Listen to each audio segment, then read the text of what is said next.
with Simple, who I'm sure many of you know of, at Caltech, where we are studying behavioral development in children up to the age of 18. So if at any point in oh, it's hard to hear me. Let me see. Let me, is this a bit better? Oh, yeah, that's better. Okay, great. So if you have, over the last 5 years or so, participated in any of our research, I have been that annoying person nagging you to complete all of our surveys. If you're in our infant study, or you've just signed up and are going to be, I will be the person that is calling you every few months, along with Lana, who's one of our team members at the University of Minnesota. So we call you and ask you hundreds of questions about your child and their development.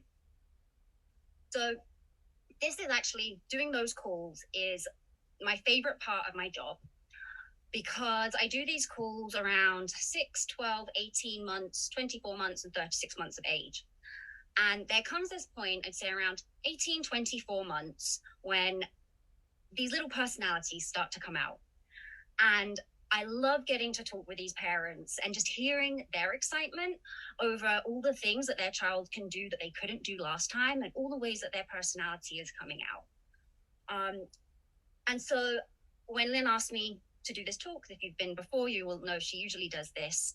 I was very, very excited about this, and have been until last night, when I started panicking and thinking, you usually have Lynn Paul, who's this clinical psychologist with all of these years of experience with these kids, and now you have me. And that's how I felt. And then this morning I got up, and the scientist in me could not resist the opportunity to collect some data. So I met with some of our ACCers and I collected some data from them, and I asked them, what is it like to socialize? What does it feel like in social situations? What do you struggle with? What works for you? What do other people do that drives you crazy? What do other people do that they could improve and would make life easier for you? So on the one hand, that gave me some great information that I can hopefully share with you today. But more than anything, it just really reminded me why I'm doing this. I care about your kids and your family members a lot. I want them to thrive. I want them to have happy social lives. And I think that is completely possible. I can see it's possible from talking to them today. And so that's really one of the goals today, is to give you the information that you need to make that possible for them. I'm obviously going to be talking about social cognition and personality within DCC, but my main goal is really to change your social cognition. I want to change how you think about your children's brains or your family members' brains. The reality is, we live in a world that sucks and people don't get it. They spend, at least from what I gathered this morning, they spend a lot of time feeling very misunderstood. And in those moments when the rest of the world doesn't get it, they need you. They need you to be the person that makes them feel supported and lets them know that someone's here that understands. You might not get it on a personal level, but just to be able to communicate, I hear you and I understand what you're going through. So that's kind of what I'm hoping for today. Okay. So let's just start by defining some things. Social cognition. Let's just start with cognition in general. Cognition is essentially thinking. It is how we encode information, so how we collect it, how we store it, what we do with it, how we manipulate it in our mind, how we retrieve it. It's essentially all of those times where we're making decisions and we're problem solving and we're prioritizing and we're remembering things. That's all cognition. So social cognition, we're looking at this within a social context. How do we, for example, form impressions of other people? How do we interpret someone else's behavior? What are we thinking about ourselves within social situations? How are we interpreting other people's reactions to us? So one of the things we'll look at a little today is how a disorder of the corpus callosum can impact this. First of all, let's talk about personality. So personality, we're looking at unique characteristics, or what we call in science traits, that influence how we think, feel, and behave. And they do so across most situations and with most people. Okay, obviously there are times where we might act in a way that goes against our personality because of the situation or because of the people we're with. But when we're looking at personality traits, we're seeing things that are fairly stable across different situations. Now, there are a lot of different ways that psychologists approach personality and try to understand it and the way we describe various personality traits. But the model that I particularly like is called the Big Five. And so the Big Five is a set of 5 personality traits, or really dimensions. And what research shows, and I will go through what these 5 are, but what research shows is that these personality traits seem to persist across many, many cultures. And the idea is that we all have these personality traits to some extent. The question is just, where are we on this dimension? So let me clarify that with an example. So the first one is openness to experience. So this is kind of, well, there are a lot of things that go into this, but one part of it would be our imagination and our creativity. And one of the things we learned from Warren Brown's talk yesterday is that particularly with our older adults, we are seeing there are some challenges with creativity and with elaborative thinking and imaginatively. So this is one of the areas where you might see this show up. That doesn't mean they're not creative, but it might be something that they find challenging.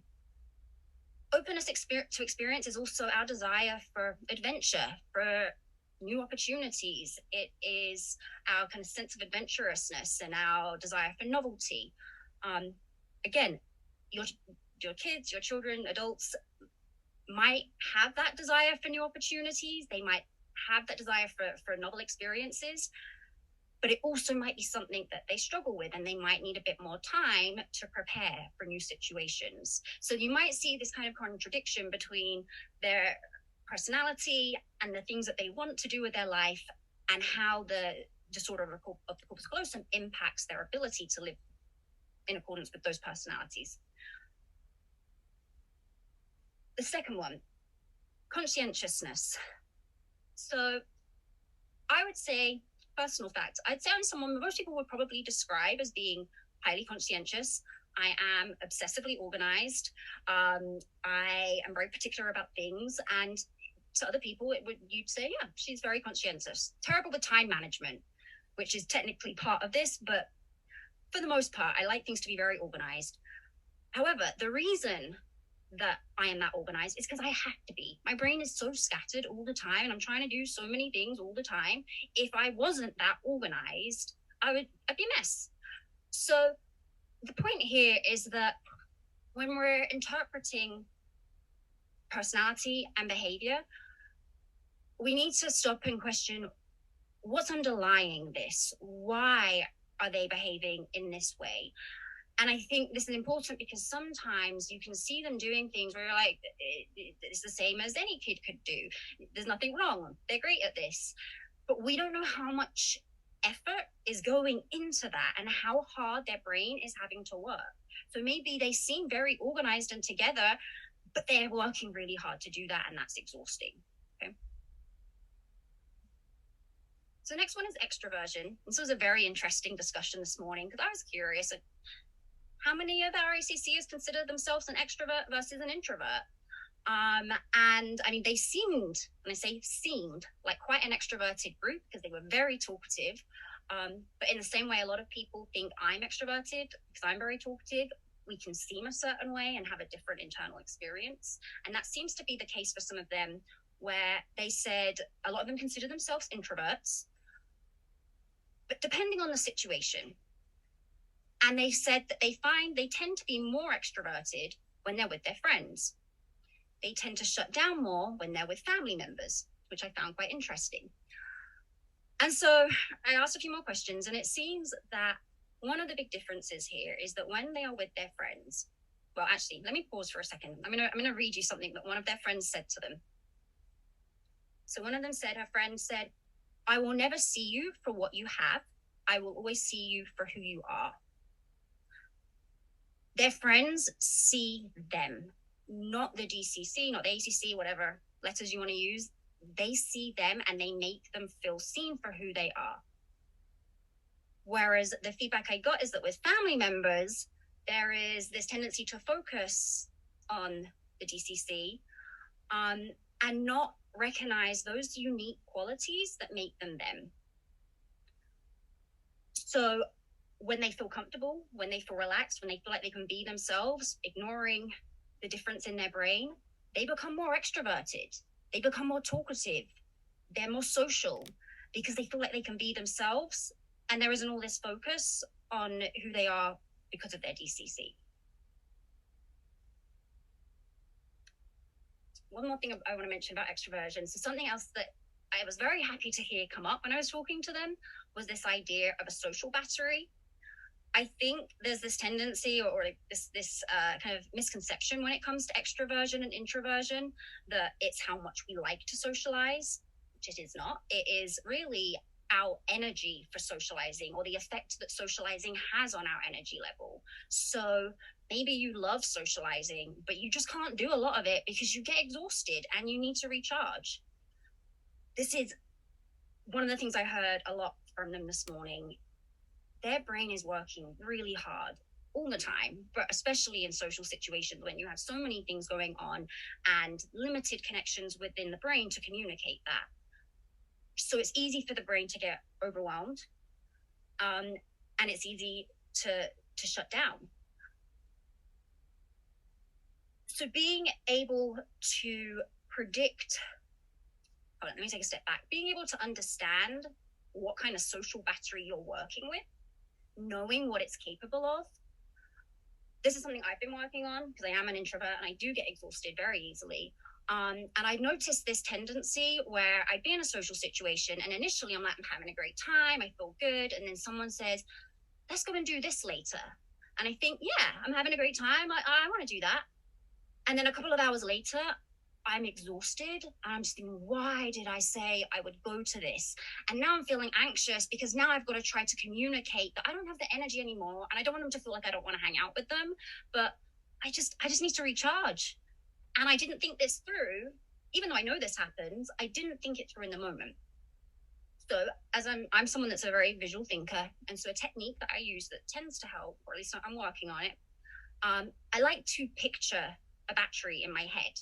And before a social situation or during a social situation, ask myself, where is this? Where is my energy level right now? And if there's a possibility that I'm going to have to keep going later, where might my battery be later? Now that's somewhat challenging to predict if you're not very good at thinking back and being able to make those connections. But it is helpful to have other people that do have that outside perspective and can say, remember last time you got really excited about this, but then you ended up feeling really tired and you needed a break. So maybe we should schedule a break somewhere before we move on to the next thing. If they can't identify those things themselves, that's where you can come in and show them how to do that, how to pause, how to pay attention to their energy level and whether or not they can handle everything that they want to do. Okay.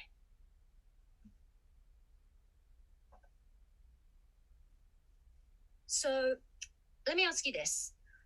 How many of you find that your person with DCC either has a hard time transitioning from one task to another? Maybe they have a hard time with routines changing, or something I struggle with, having a hard time when plans change at the last minute. How many of them struggle with some of those things? Right. When your brain is having to go the long way because it doesn't have those connections, it can take time to transition from one thing to another. And if you have this expectation of how things are going to go, you're used to a particular routine, or there's been this plan made and you've got it all organized in your head, and then it changes, your brain needs to reorganize and replan, and it's going to take some time. But from the outside, what we might be seeing is they're being uncooperative. They're not going along with the plan. They're being difficult. Maybe they're getting overwhelmed and now they're emotional. And it might come across like they're not very agreeable. It's not to say they aren't, but in those moments, it might seem that way. Which will bring me to the next one, which is neuroticism. So this is the extent to which we feel negative emotions. if, again, I'm going to keep emphasizing this point, if you have a brain that does not have enough connections and is having to work really hard, its tolerance for getting overwhelmed it is going to be much smaller. They're going to be much more likely to reach that point of just getting completely overwhelmed and having a meltdown. Give me 1 second. So the point that I'm trying to make here is that ACC is a condition, or DCC, the condition that influences how people think, feel, and behave. Okay, remember I just mentioned that's how we describe personality, traits that influence how we think, feel, and behave. And a disorder of the corpus callosum will do the same thing. But more than anything, it influences how their personality is perceived. And this brings me back to social cognition, okay? So how we think about other people in social situations and those impressions that we're making. In a way, we are all kind of social psychologists because we are constantly trying to interpret other people's behavior, trying to make sense of it. And the reality is, we're not always very good at it. We might think we are, but we get it wrong. We tend to make these errors. And there is one, it's actually called the fundamental attribution error. We make this a lot. It is this tendency to overestimate the role that a person's personality plays in their behavior over the situation. So we're assuming this person is doing this because of their personality. In reality, it might actually be the situation. There's a reason we do this. We don't have the information about the other person's situation. I mean, if we do, then maybe we're going to change how we explain their behavior. But if all we have to go by is the behavior itself, then we're very quick to say, well, this is a reflection of the person, not the situation. Now, with your family members with DCC, you know what the situation is. You know there is something different with their brain that's leading to these changes in their behavior. But how many times are you just in a situation where maybe they're in meltdown mode and it's so easy to start getting frustrated with them instead of the disorder? And I think one of the big questions when we're looking, I'm going to pull this up, when we're looking at personality, which influences how we think, feel, and behave, and then we're looking at these behaviors that are resulting from a disorder of the corpus callosum, the lines become a bit blurred and it's hard to distinguish between the disorder and the child's unique personality traits, right?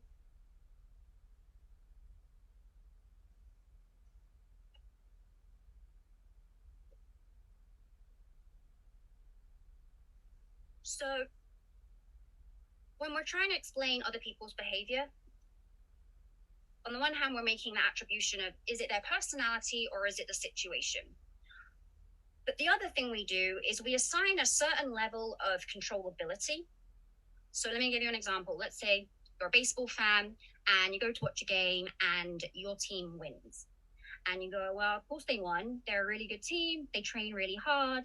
They've got a great coach. You're basically saying, they won because they're a good team and this is something they had control over. They kept practicing and this is why they won.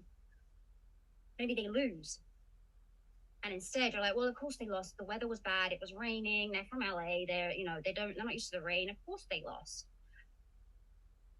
It's much easier when something doesn't go the right way to say this is out of control versus when things go the way we want them to, this is within the person's control. One of the comments that came from this morning is it seems that there's this tendency in big emotional moments for our ACCers to feel like they suddenly they're being treated like they're neurotypical. In the moments when they're really overwhelmed and they really need to be understood, that's when they're being made to feel like they should be able to do things that they can't. I mean, I get it. When you've got a child having a meltdown and you're stressed and you're tired, it's easy to focus on the behavior and to focus on the child and to get frustrated. But recognizing that there are some things that they really can't do.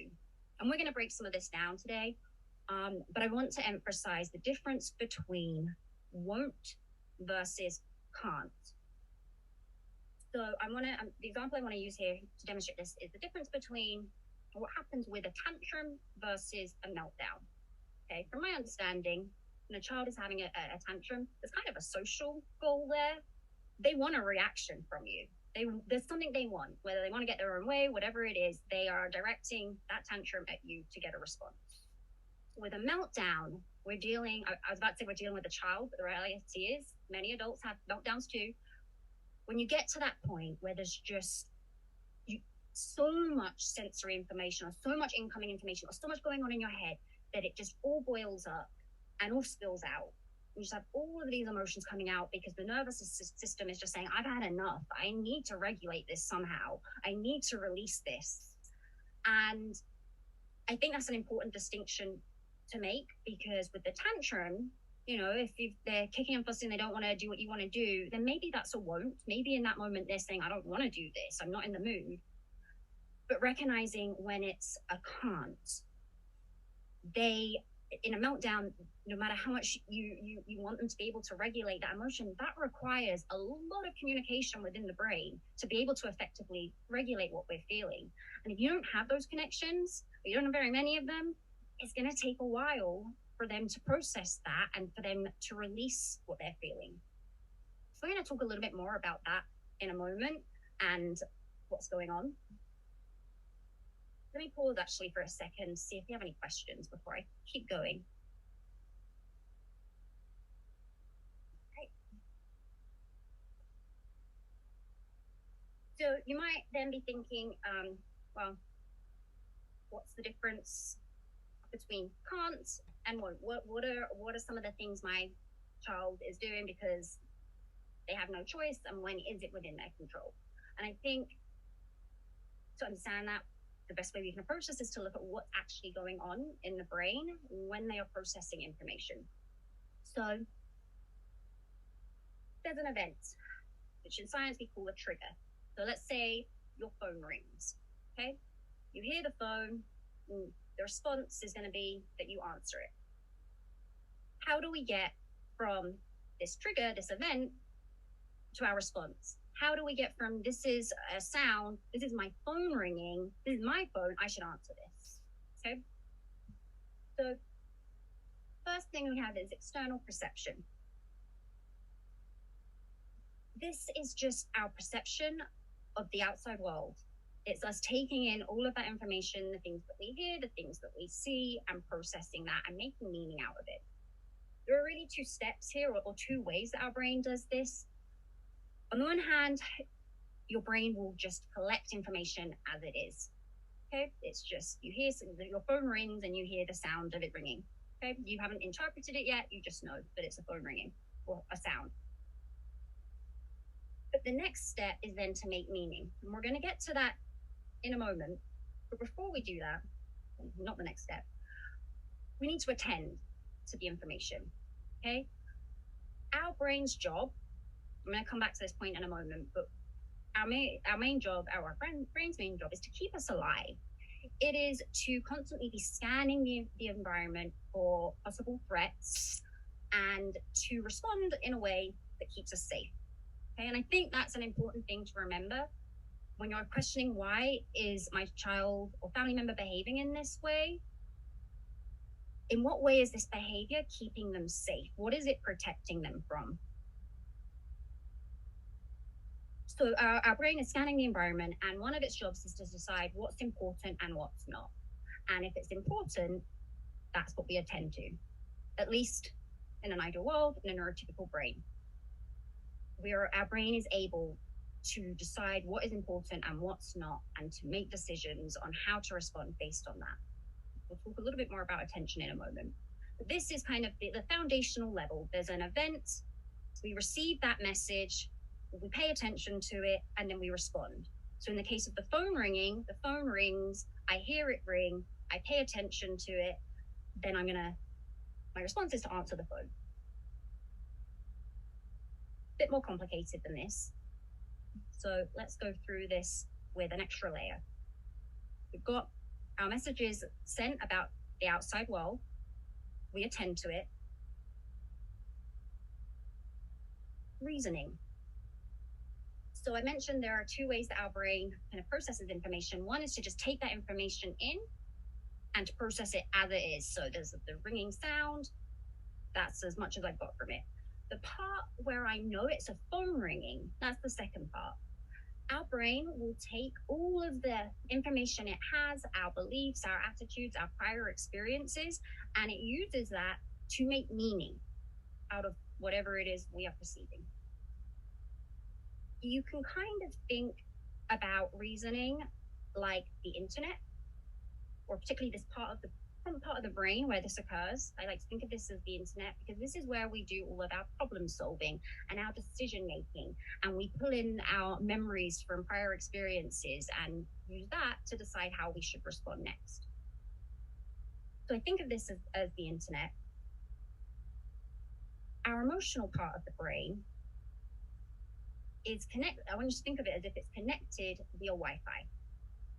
Okay, so they're in different parts of the brain, and in order for them to communicate, in order for the emotional part of our brain to get the information it needs to know how to respond, it needs to communicate via Wi-Fi. I'm going to return to that point, but I want to bring that up now while we're on the topic of reasoning, because as we talk a little bit more about emotion, we're going to look at what can go wrong with that Wi-Fi connection. But just to make the point that this part of our brain is adding in information that says this is what we're perceiving right now. Now, again, thinking about the internet, think about predictive text, or when you go to Google and you start typing something in, and it's kind of doing the same thing where it says, based on past experiences, this is what I think you're trying to say, and it completes the sentence for you. It's wrong most of the time. It comes out with some really random things. Our brain can do that too. It takes these past experiences and it jumps to a conclusion. What if most of your past social experiences as a child have been very negative?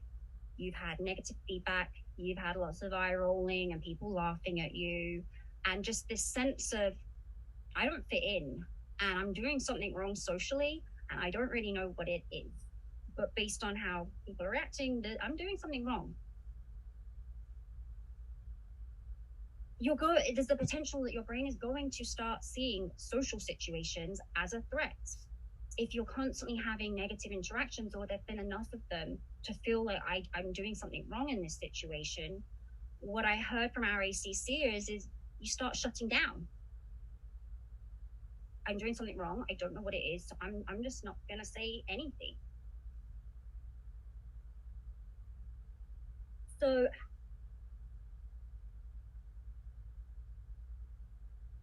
the point that I'm making here is that while our past experiences are there to help, and it's nice to be able to make to jump to these conclusions, kind of a shortcut that our brain uses, and sometimes we need that, it can be problematic.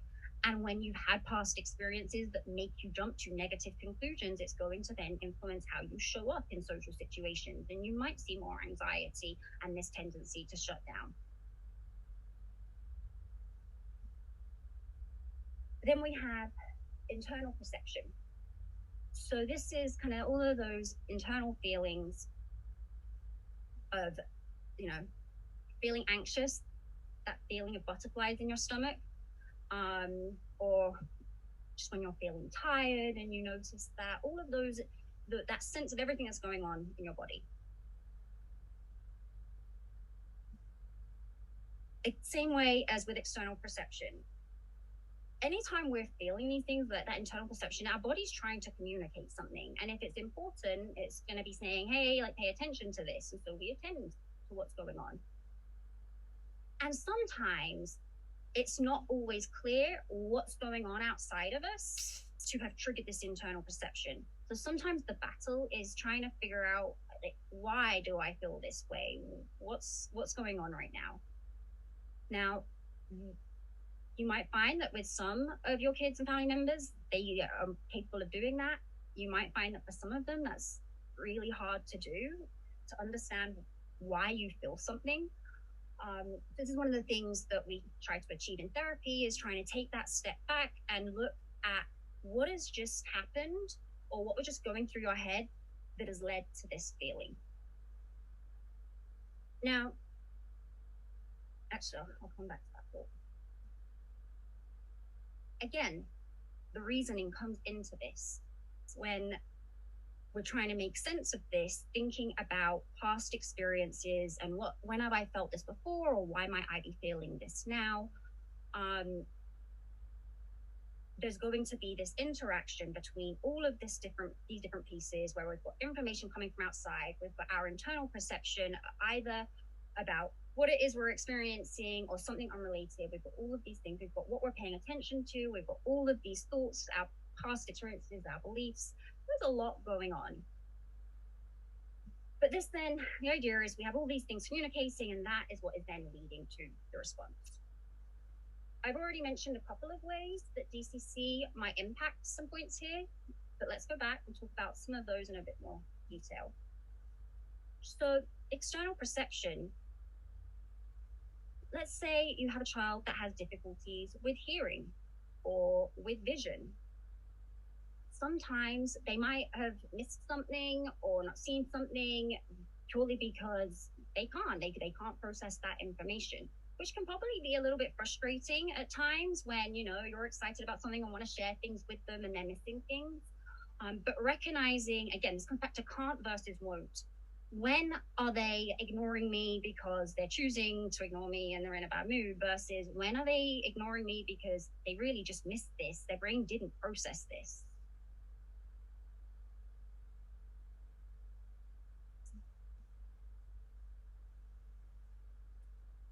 Attention. So, as I said, our brain's goal is to kind of scan the environment for possible threats and to determine what's important and what's not.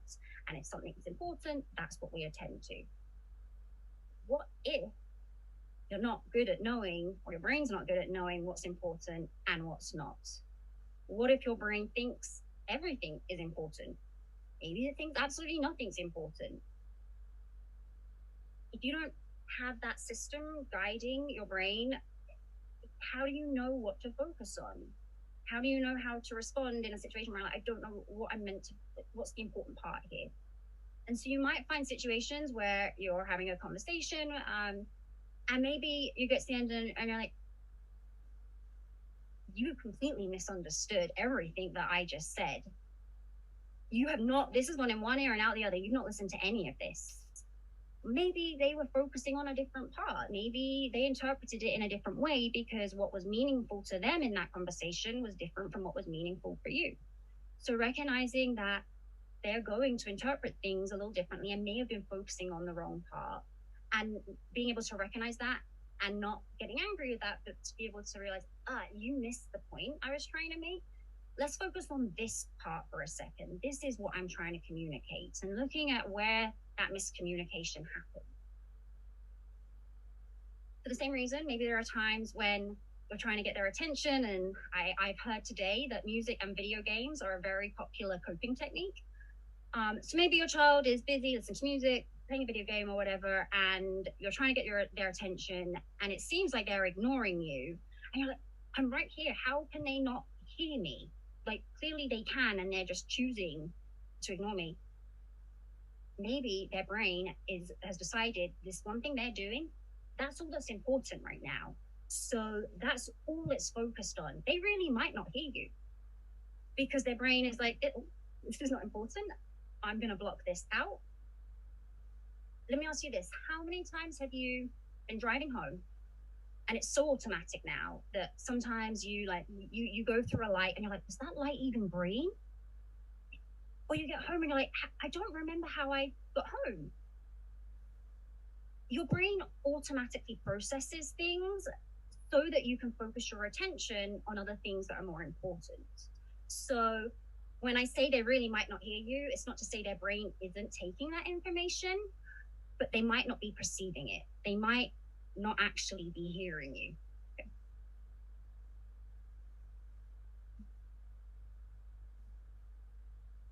So actually, I'm going to skip over reasoning, so I want to come back to that in a bit more with emotion. Yes, sorry. Oh, yeah, we got a question?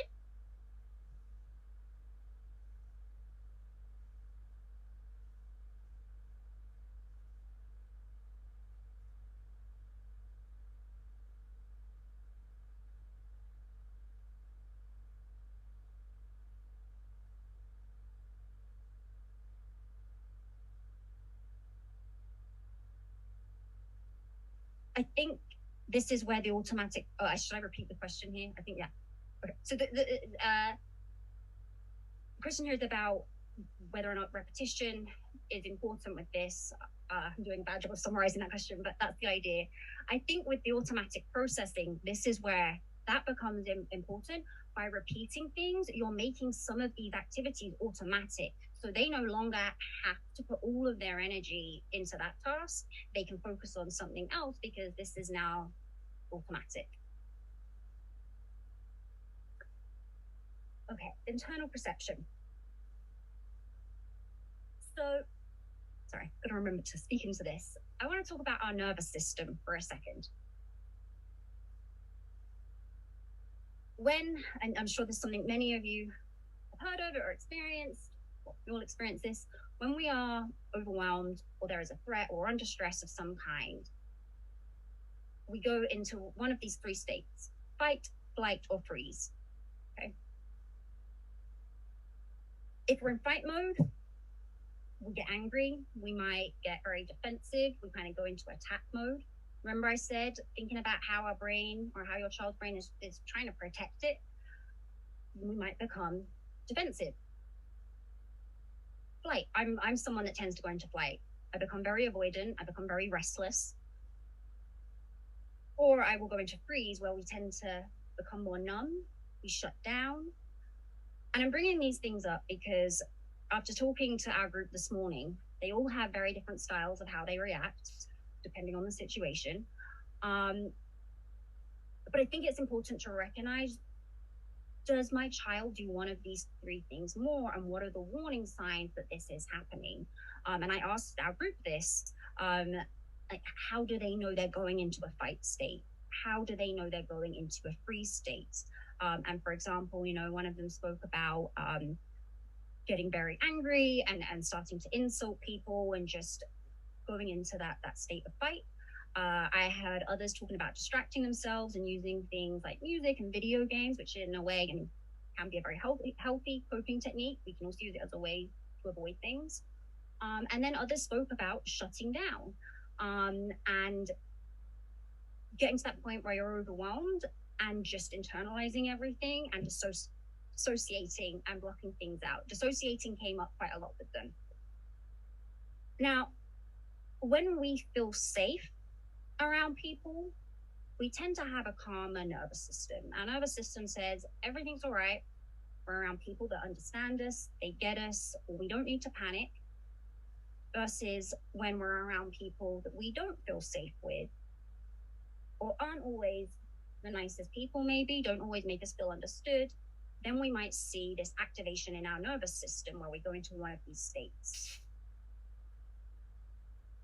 And so, like I mentioned, I asked our ACCers kind of some of the signs that they notice, and they spoke about things like feeling tired, noticing that things start bothering you a little bit more when your nervous system is just somewhat overwhelmed and things start to annoy you, but you become more irritable. A lot of them spoke about feeling this need for alone time. And one of the things they pointed out, because I asked them, what do you, in these moments, what do you need from your family? And they go, space. And they point out that quite often family members will underestimate how much they're actually capable of and will try to jump in and assume that they're helping, but they're not. One of the things I really got from them is their desire for independence. They want to figure these things out themselves. Yes, they want you to be there and recognize that there's something going on. And like I said, they don't want to be treated like they're neurotypical in these moments when they're having a hard time. They want you to recognize they're not, but to give them the freedom to figure it out. You're there, you're supporting them, you're letting them know, I understand you, but you tell me what you need. which is one of the ways we can help them figure, like asking them, what is it that you need? What is going on? Helping them figure it out. Maybe they don't have the capacity to sit there and process that themselves, but you can ask the questions so that you know what's going on when they're leading up to a big meltdown. You know what's going on in social situations where they've suddenly become really quiet and they're shutting down, and you're noticing it. And when we understand what's going on with their nervous system, then we can implement various techniques to help calm the nervous system down again. If any of you were in here before I came up here, you will have seen me standing there clapping my hands and pacing back and forth because I was feeling somewhat anxious about doing this. Feel fine now, but that sense of flight in me, that I became very restless. My body just wanted to move. So noticing things like that, oh, they're becoming, their energy level's going up, maybe it's going down, they're like becoming more talkative. These little signs that something's changing, and knowing why and what's going on so that you can respond before it becomes a bigger issue. And we'll come back to that. Let me check if I'm doing on time. All right. So in an ideal, well, no, not in an ideal world, we'll get to that. What we tend to see, we've got our trigger, and then we have this emotional response, this big emotion, and our reaction. And it can sometimes seem like there's just this big jump from this is what happened and this is the reaction. And you're thinking, wait, how did we get from here to here? This emotion doesn't fit this situation. It just came out of nowhere. How many of you have moments like that with your kid where you're just like, this emotion doesn't fit? I'm going to use a music analogy. So apparently, I don't know that much about music, but apparently there's a thing called a compressor. And a compressor's job is to keep the volume within a certain range, okay? So it doesn't become too loud. In a neurotypical brain, we see a similar mechanism. The brain has this way of regulating emotions so that it stays within a range that we can regulate. Stays within a range that makes sense for the situation. But what if your brain doesn't have a compressor, or it doesn't work very well? You're going to see this huge emotional response because the brain can't control it. It can't regulate it. And this is where we're back to a can't versus a won't. I'm sure your kids would love to not be feeling that way sometimes. They'd love to get through it and to be back to feeling normal, but it takes time. And I asked our ACCs, what are some things people do in these moments that might be making that worse? They yell. I'm sure you don't all yell. I'm sure you don't all yell all the time, but this was one of the first things multiple of them said, like, this makes it worse because when you're yelling, it's telling them, I don't get this. This isn't okay. I don't, it's making them feel misunderstood. I mean, sometimes it's really not okay. Sometimes you do need to have that reaction. But in moments when that emotion is so big, we lose this ability to reason. Let me go back to what I said about reasoning and the internet. Remember, I said we've got the emotional part of the brain and the reasoning part of the brain in different areas, and it's like they're connecting through Wi-Fi.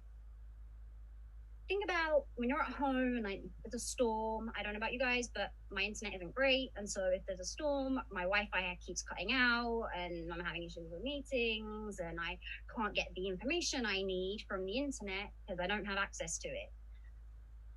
We see the same thing. I mean, not just in DCC. We see this with all of us. If you're stressed and emotional, that ability to reason kind of starts to go away, or it becomes a little faulty. We're losing that Wi-Fi connection.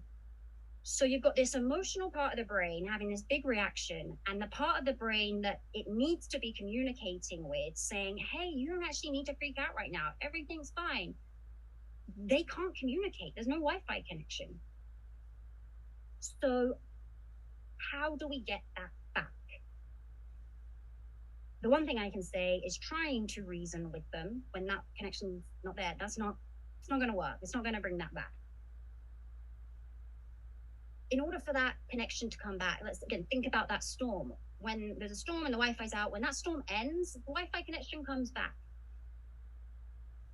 how do we bring that emotion down to a level where they can think again, where they can problem solve and make decisions and reason with you and listen to feedback and decide, oh, this is where this went wrong and this is what we should do differently. They can't do that while they're in a really big meltdown. This is where I want to hear a little bit more from you. Like I said, don't have as much kind of hands-on experience with your kids. I don't have kids myself. I do have my own techniques that I use for regulating emotions and in social situations that I'll talk a bit about. But I want to get some input from you. And there's a couple of questions here. One is just, how do you know when your child is getting to that point of a breakdown or having a meltdown?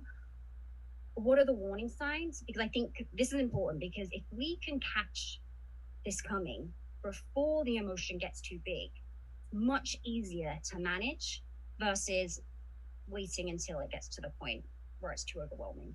So that's my first question, is going to be, what are some of the warning signs, and what are some of the things that work for you, or what are some of the things you've tried to help regulate the emotion, to help calm them down?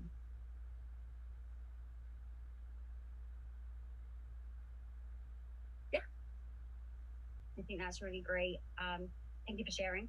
And it kind of mimics some of the feedback I was getting from our older ACCers earlier, where they say that I need space, I need alone time, and I need people to get that. But being able to communicate that is an extra step.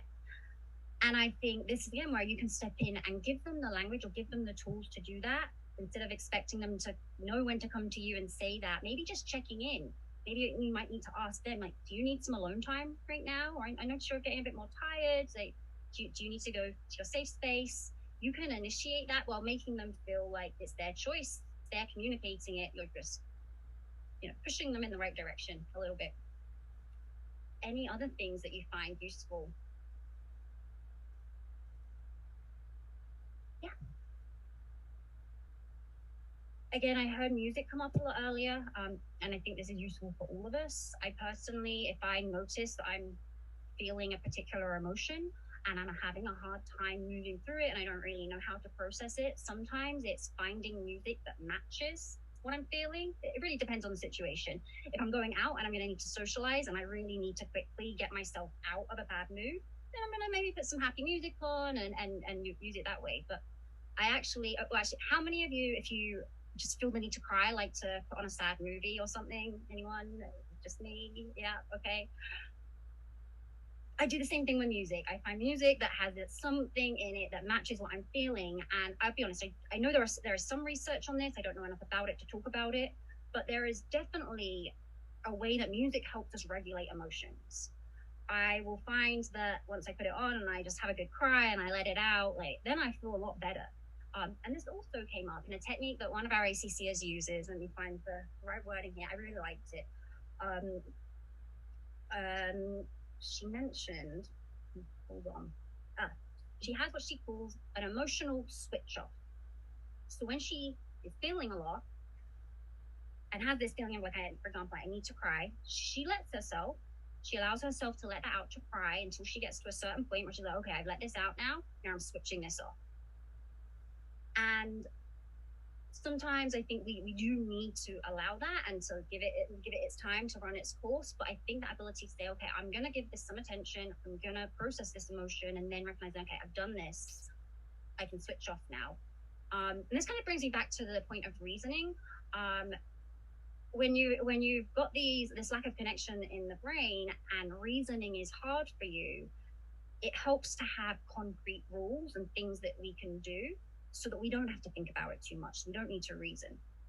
I'll give you another example of something that I use. I sometimes have a tendency to overshare and open up to the wrong people a little too much. I'm overly trusting.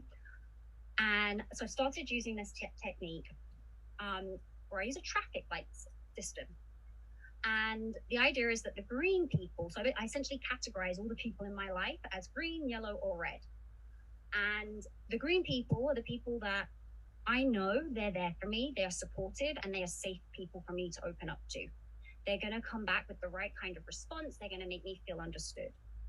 The yellow people, I have a lot of friends that they're great people, but they are maybe not always going to say the right thing. It's not intended to cross the wrong way, but how many of you get annoyed when you're upset and someone's like, it's okay, don't cry, it's going to be all right, at least this, at least that. It's not what we want to hear in those moments usually, but we all have a tendency to do this, where it's just like we kind of minimize it. And so I'll put people like that in my yellow group. Like, they're my friends, I like them, I get along with them, but they might not make me feel supported and understood when I need them. My red people are the people where, again, I might really like them and get along with them, but I can't talk to them about personal things, or I need to be very careful about what I talk to them about, because they might respond in a way that's going to really hurt my feelings. It's a very concrete way of approaching friendships, but honestly, it's really worked for me. I think it's useful because, especially if you have kids, and this did come up this morning, of this tendency to overshare and to get excited about things and talk about the things that they're interested in. I think, losing my train of thought here, give me a moment. I think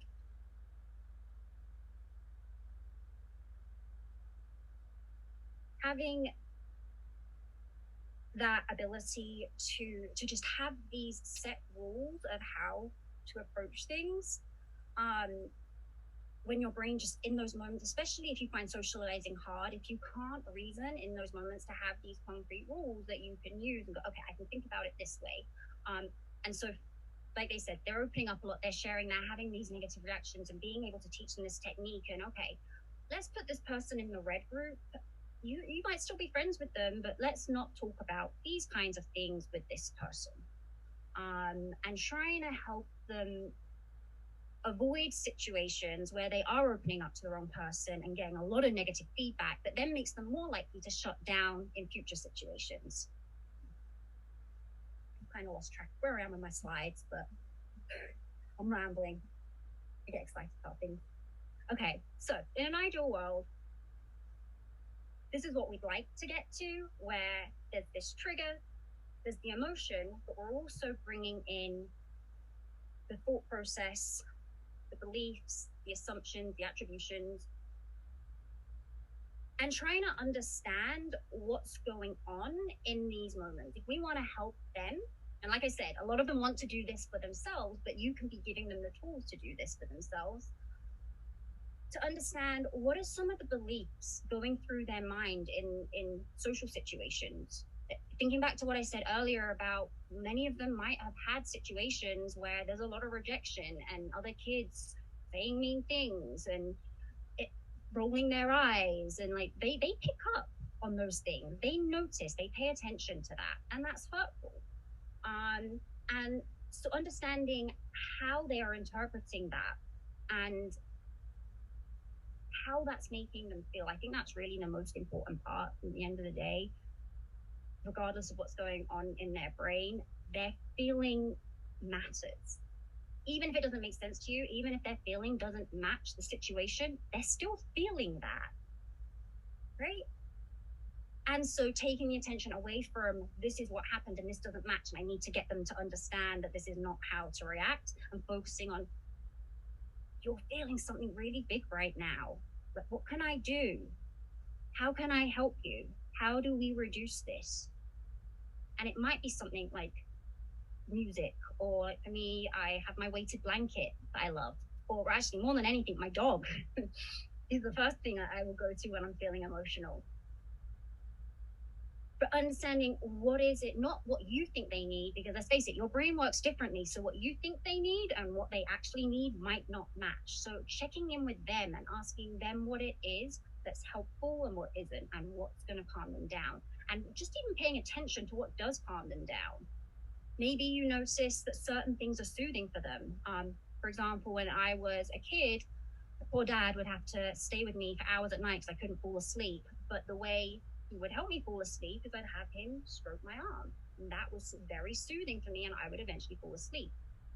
I now use that. I know that that's soothing for me. So when I am getting overly anxious, thinking about touch and like, this is, even if it's me doing it, it's still relaxing. So figuring out what is soothing for your child and implementing that in those moments. Okay. But the idea here is if we can help them pull apart these pieces and understand these pieces, we can help them choose better responses. And this is something that we, again, do in therapy, in particular with CBT, or one that came up earlier that they seem to like is DBT, where you're looking at their thought processes that are leading to certain emotions and responses and looking at where in this cycle do we need to change something. What thought process led to this response, and how do we change this? How do we change this way of thinking so that we can get the response that we want? I've kind of spoken about this already, but kind of before we wrap up, to really emphasize, sometimes all that we've got are the emotions. Again, going back to the idea of kind of the storm, let's call it an emotional storm, where there's just so many emotions, everything else disappears. That Wi-Fi connection is lost. You can't reason, you can't problem solve and make decisions and decide what the right thing to do is when that part of the brain is just offline. So I've asked for a little bit of feedback already, and we had some comments there on some things that work. I wanna ask for a little bit more on that, because I really want to make sure that you're able to leave here feeling today like, oh, I've got a few tools that are going to help me bring this emotion down, to go from just the emotion back to having that emotion, the thoughts and the feelings, and it goes on the emotions, the thoughts and the assumptions and the beliefs. So are there other tools? I know we've heard from some little ones. I don't like moms with little ones. I don't know if we have anyone with an older kid that wants to share. Like, what about for your teenagers or for your adults?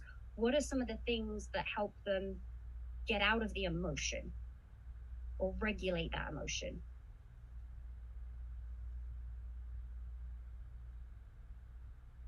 If no one has anything, I'll add some of the things they gave me. So it sounds like you over time, as you're getting a better understanding of how your child's brain works and how these moments happen, how they build up to these meltdowns, you're able to respond in a different way, and it starts going a bit more smoothly. So yeah, to some extent, it's going to be experience and taking time. I'll share a few things that our ACCers shared that helped them.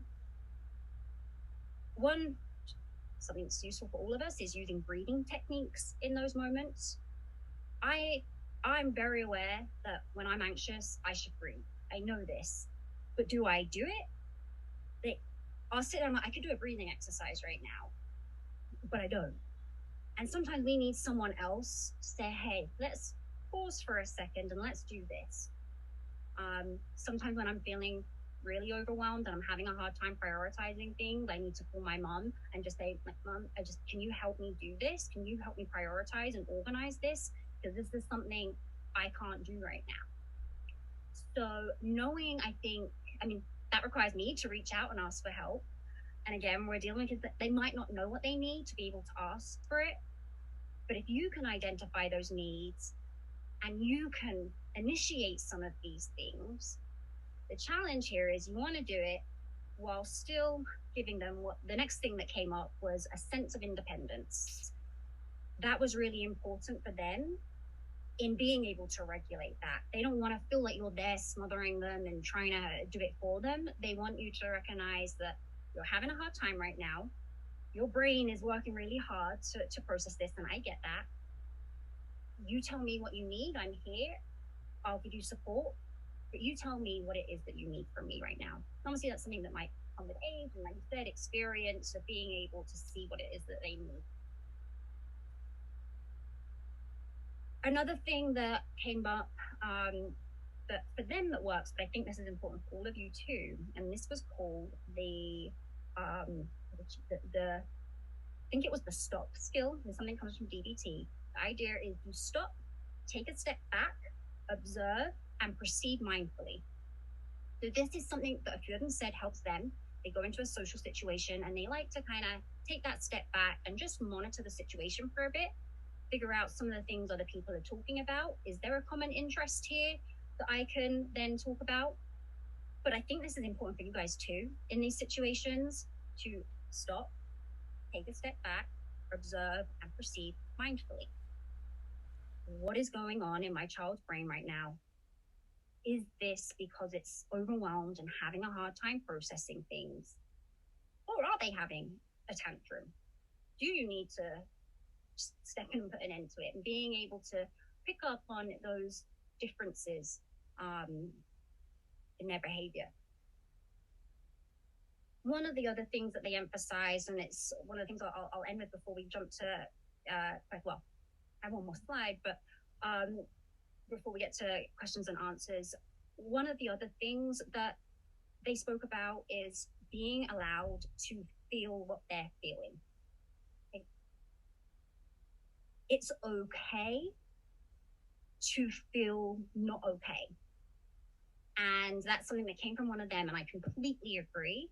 But like I said, how many times we go, oh, it's okay, don't worry, you don't need to cry. Maybe they do. Maybe crying is one of the ways our nervous system regulates itself. Maybe they really do need to cry. And when you're saying, no, don't cry, you're saying it's not okay to feel this. And now that emotion has become the enemy instead of something that's actually there to help them regulate their nervous system. So just recognizing that it's okay for them to feel what they're feeling, and by letting it be okay, they're much more likely to move through it faster. They're much more likely to feel like, okay, I've been heard. That's really what emotions want. They're sending a message. They want to be heard. And so when you're hearing that and saying it's okay to feel this, it's done its job. It's heard, and they can process that faster.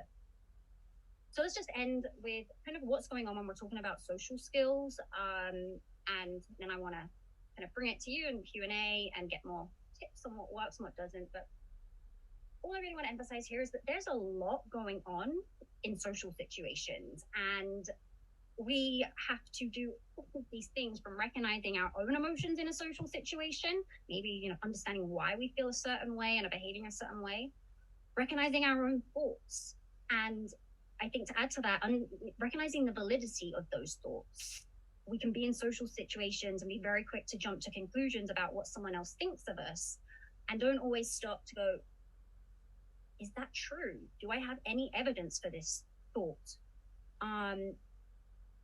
Which, again, taking that step back and pausing when your child is having these big emotional moments and finding out, what are you thinking? How have you interpreted this situation? Let's say they had an argument at school and they come home and they're upset.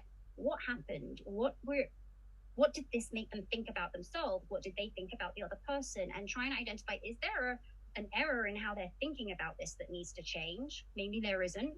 But trying to understand, why have we gone from this situation to this feeling, and how and kind of the thoughts underlying that. So we've got that, and then recognizing other people's emotions and their social behavior and interpreting that. So we're thinking all about our own emotions and what we're thinking, trying to interpret other people, trying to interpret other people's emotions and assumptions and attributions and beliefs. And all of this, taking all of this and then using that to make decisions about how to behave, that requires a lot of energy, a lot of brain power. And again, when your brain does not have those connections and is working really hard, this is overwhelming to try and do all of these things. And to do it without those connections. Honestly, I was blown away, like I said this morning, because I've not had as many opportunities to interact with the adults like that.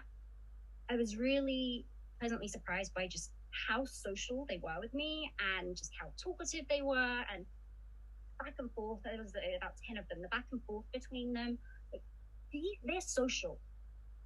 And based on the interviews I do with the little ones, I can tell you from that, they want to socialize, even from that young age, 2, 3. They want to be engaging with other kids. They're playful. They want to socialize. And maybe it looks like they're really good at it. They are really good at it. Like today, I was amazed. But I also know that in that hour today, while we're having this conversation, their brains are working really hard, and they probably needed some time afterwards to process all of that. And I think that's the most important part when we're interacting with these kids, is just remembering that their brain needs time, and using that stop skill. Stopping, to remind myself, taking a step back, observing, and proceeding mindfully.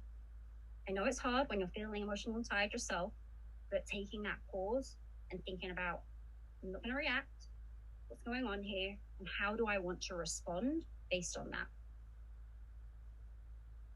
A couple of points here. Like I said, I've already mentioned kind of checking in with them and getting feedback from them on what is going on, what are they feeling in social situations, what do they need? Because at the end of the day, I can stand here and say all of this, but your kids are unique. They all have different challenges. You know them better than I do. Taking that time to connect with them and find out what it is they specifically struggle with and what it is that they need.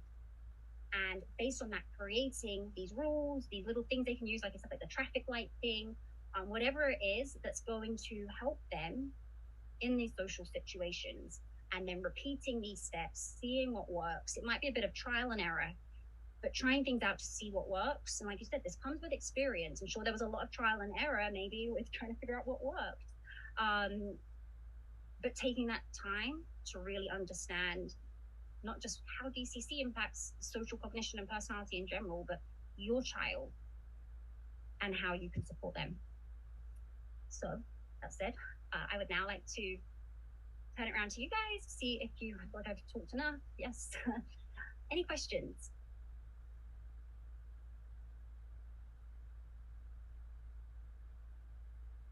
I will add, you have a, yeah. Thank you. And I should have pointed out, I also encourage comments. Like I said, I want your input on what works and what doesn't and what you experience. If there's anything I've not mentioned that you think, oh, my child experiences this and this is really important, I'm very glad you brought that up. This is actually something I'm interested in and hope to be looking at over the next year, in looking at this relationship between language and how they express their emotions.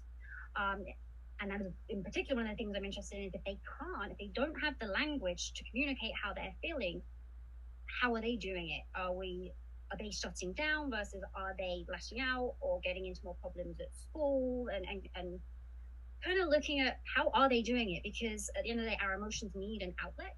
And so if you're not able to communicate that verbally, then how are they? What technique are they using? Where is this a problem for them, for example, in school? And how can we teach them? How can we develop interventions so that we can intervene and teach them other ways that they can communicate even without language? So I think that's a really important point to make. Yes, I really like. I thought this is another example of what I was saying earlier of giving them freedom to tell you what they need, but kind of giving them the little nudge that they need. So you're giving him the option of saying, I need help, that freedom of he's asking, but you've given him the tool to do it. You knew that he needed that, and you've given him a button that he can press and say, I need help. So knowing what it is your child struggles with and what it is that they need, and then providing them with those tools in a way where they get some independence, but you provided that framework. Yeah. I am going to pass this one over to Lynn, because I'm pretty sure she's going to be the best person to answer this.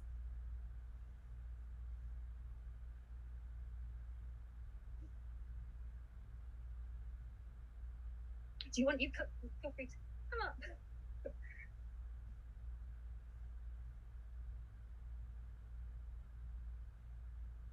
Oh, yes. So the question here was about resources and the fact that a lot of therapists and doctors don't get it. They don't understand, and finding resources in your area to find someone that does.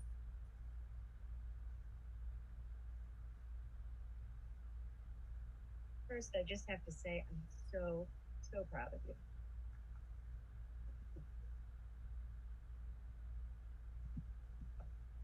This is the best research assistant I've ever had. And I don't know why a PhD program hasn't taken her yet, except that I kind of pray every time that she applies that I don't. Sorry. Boy, this one is not simple. She's a great research assistant. That was my point. And teaches college level already. Question was resources.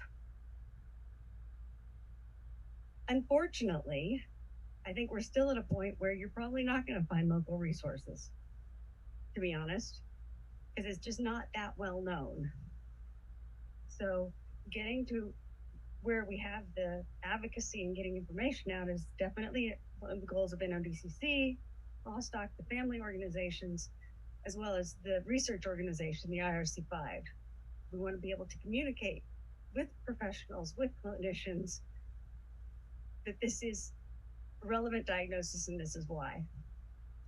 One resource that I will advocate for that is very approachable, the CORPAL, the UK organization, CORPAL, has put together a booklet.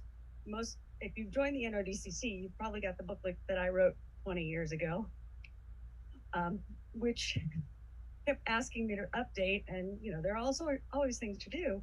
So thank goodness, CORPAL got money and hired one of our colleagues, one of our other researchers in the UK, Rhonda Booth, who's at the University of College London, to put together a booklet. So she's put together a booklet that is a dramatic improvement over the one that you have received. It has a lot more information, has quotes from me, from Linda Richards, integrates a lot of information about this diagnosis. So that can be one tool. One of the parents reminded me again, her son, who's mid-20s, still carries around ACC and me. And the reason we wrote it from the first person perspective was because we wanted it to be the voice of the kid with ACC saying it. Makes it clear, gives them the direct practice of the language, and it's also empowering. But I know adults who will say, yeah, I take it to work. A nurse, she's like, I've shown it to my colleagues because it gives some of the basics. So it's a tool. Resources on the websites, the NODCC website, it's been a long time since I was on the board there, but we used to have a section that was like documents that you could borrow from, download PDFs that were checklists and things that you could create a packet for your teacher. It's still there. Okay, great.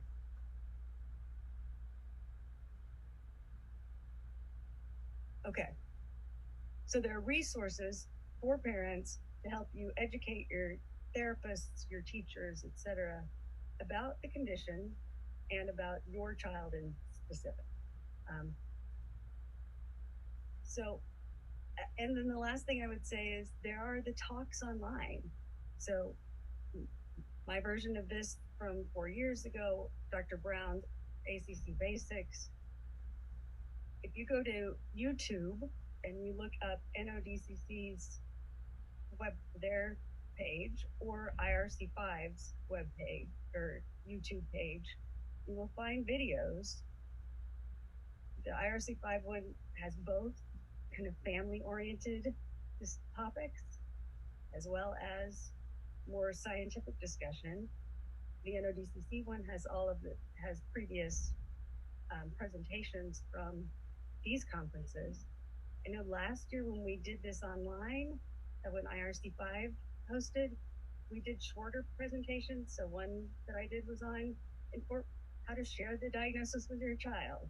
One was on early interventions. There are shorter ones that are by some of the professionals that hopefully will be very helpful to you. Family organizations got together and handed us a bunch of questions and said, these are the things we want you to talk about. So we made these little videos. And we're going to keep working toward doing that and providing those kinds of materials. That's helpful.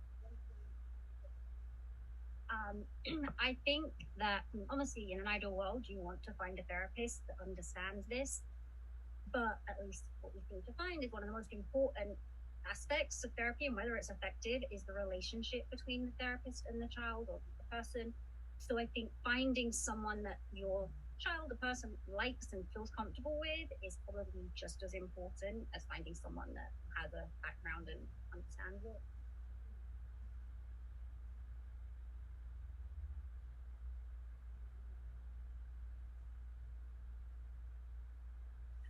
So where we're at as far as intervention, I'll say a lot of this is more anecdotal. We don't have controlled studies. Say it a million times.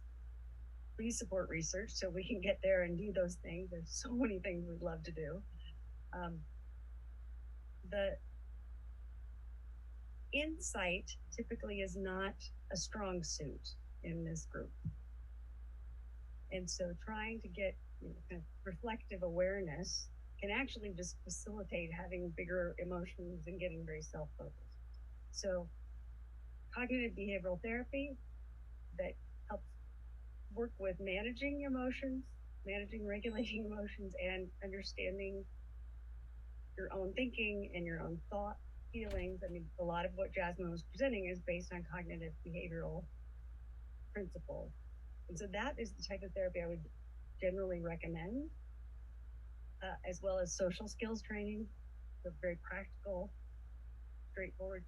And then she mentioned DBT, dialectical behavior therapy, which is much more focused on emotion regulation.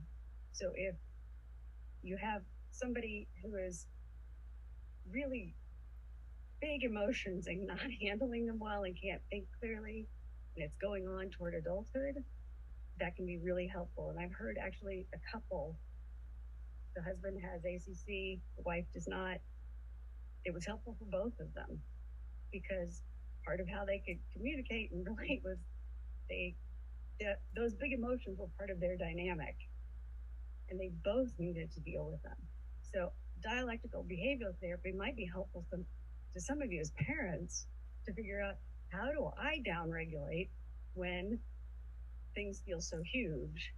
How do I understand this in a way that can calm me down?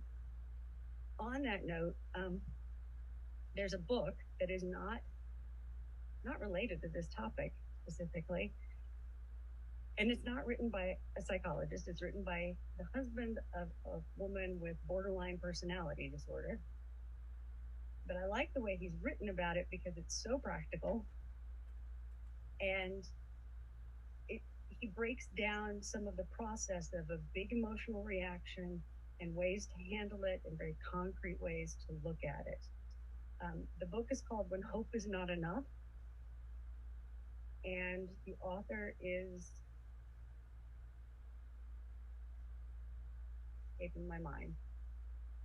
Something. It's just a little short book, and I'm not saying that borderline personality disorder is appropriate, but that, or a diagnosis that it fits. But there will be things about it that may sound very familiar to you. And I think Ron Ott or something like that. I'll have to look up the name. When Hope Is Not Enough is the name of the book. You can find it on Amazon. But he has some good strategies as well for managing emotions. But I agree with you, Jasmin. At this point, look for people who work with autism spectrum disorder. That's why the dialectical behavior disorder or therapy works. It's for borderline personality. So they deal with big emotions, whether it's driven by the same reasons or not. It's a similar process that might help. Bon Dobbs, that's what it is. Thank you. Bondobbs. Bon Dobbs. I think we're right at the end. Thank you all. It is always good to hear from all of you about what you've learned and your ideas. And I don't mean to totally take over from Jasmin because she's in charge. So I will now defer to her to say goodbye. As the researcher, I do have to leave you with one thing, which is I'm sure you have heard Lynn talk about our studies of like today or we'll do tomorrow. If you are interested, we have a table out there with me and two of our summer students. We have Ella and Brianna over here. Please feel free if you're interested and want to know more about our studies. It's anyone up to the age of 18 with a disorder of cortical callosum. So yeah, please stop by. And otherwise, thank you for being a wonderful audience and for all of your input. Thank you.